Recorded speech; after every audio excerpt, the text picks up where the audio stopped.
আমি মোহাম্মদ মেরাজউদ্দিন শেরপুর থেকে আজকে জেলার গুরুত্বপূর্ণ ঘটনাগুলি আপনাদের সামনে তুলে ধরতে চাই।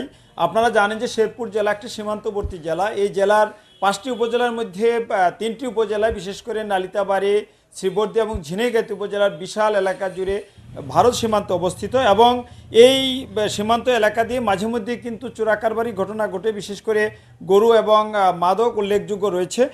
আজকে শেরপুর জেলা গোয়েন্দা পুলিশের পক্ষ থেকে একটি বিশেষ অভিযান পরিচালনা করা হয় এবং এই অভিযানে কিন্তু একজন মাদক কারবারিকে গ্রেপ্তার করা হয় এবং 133 বোতল বিদেশি মাদক, বিভিন্ন ব্র্যান্ডের ভারতীয় মাদক উদ্ধার করা হয়।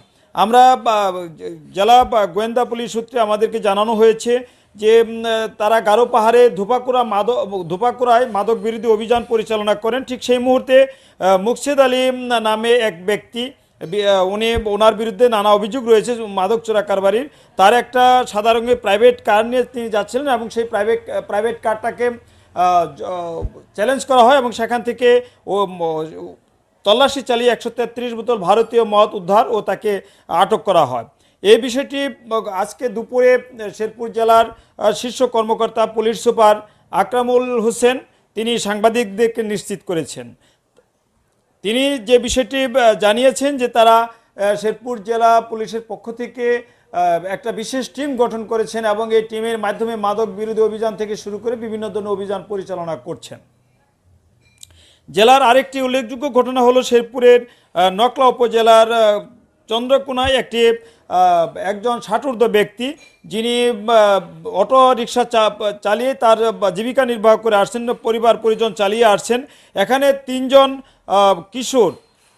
কিশোর সাকিবুল হাসান জয় এবং তানবীর বর্ণ, এই দুইজন সহ আরেকজন পলাতক রয়েছে।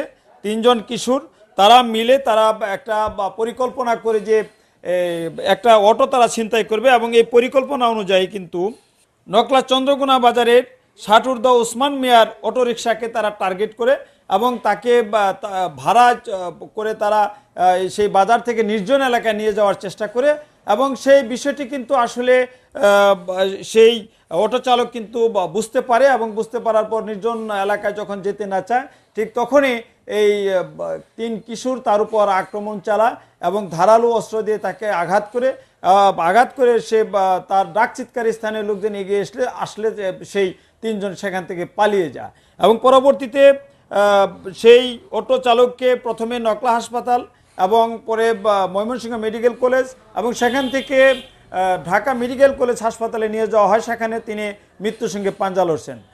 আমরা জেলা পুলিশের পক্ষ থেকে এই ঘটনা জানার পরপরই জেলার বিভিন্ন জায়গায় কিন্তু তারা অভিযান পরিচালনা করেন এবং নকলা থেকে তারা ওই 2জনকে তারা গ্রেপ্তার করতে সক্ষম হন। বিষয়টি আজ দুপুরে সাংবাদিকদের ডেকে জেলা পুলিশের কর্মকর্তা জেলা পুলিশ সুপার আকরামুল হোসেন তিনি নিশ্চিত করেছেন।